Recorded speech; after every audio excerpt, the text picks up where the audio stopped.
ओम गणपते नमः। भगवान श्री गणेश को तुलसी क्यों नहीं चढ़ाते हैं? हम सबके मन में ये प्रश्न जरूर उठता है।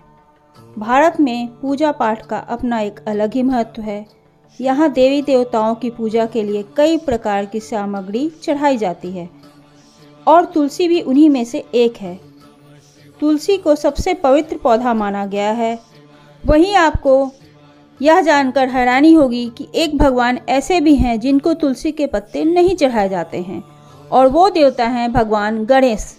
और हम सबके मन में ये प्रश्न उठता है कि आखिर भगवान गणेश को तुलसी क्यों नहीं चढ़ती है। आइए जानते हैं।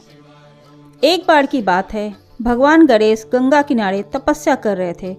उसी दौरान देवी तुलसी अपनी शादी की इच्छा मन में लिए यात्रा पर निकली थीं।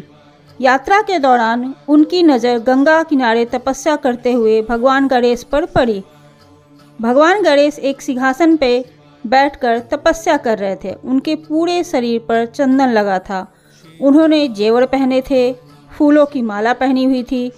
भगवान गणेश को देख तुलसी देवी आकर्षित हो गई और उनके सामने शादी का प्रस्ताव रखा। देवी तुलसी द्वारा तपस्या भंग होने से भगवान गणेश गुस्से में आ गए और शादी का प्रस्ताव ठुकरा दिया। इस बात से देवी तुलसी को भी गुस्सा आ गया। उन्होंने भगवान गणेश को श्राप दिया कि उनकी 2 शादी होगी, वो भी उनकी इच्छा के बिना।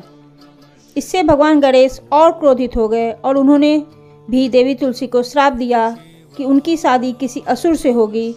यह सुनकर देवी तुलसी बहुत दुखी हो गई और उन्हें अपनी गलती का एहसास हुआ। उन्होंने भगवान गणेश से माफ़ी मांगी। भगवान गणेश ने माफ़ी को स्वीकार किया और कहा कि श्राप तो मैं वापस नहीं ले सकता, लेकिन तुम भगवान विष्णु और श्री कृष्ण की प्रिय बनी रहोगी। भविष्य में तुम्हें पवित्र पौधे के रूप में पूजा जाएगा, लेकिन तुम्हें मेरी पूजा में शामिल नहीं किया जाएगा। तो इसलिए भगवान गणेश जी को तुलसी नहीं चढ़ाई जाती है। अगर आपको मेरी ये कहानी पसंद आई है तो प्लीज़ मेरे चैनल को लाइक कीजिए, सब्सक्राइब कीजिए और कमेंट में मुझे बताइए। ओम गणपते नमः।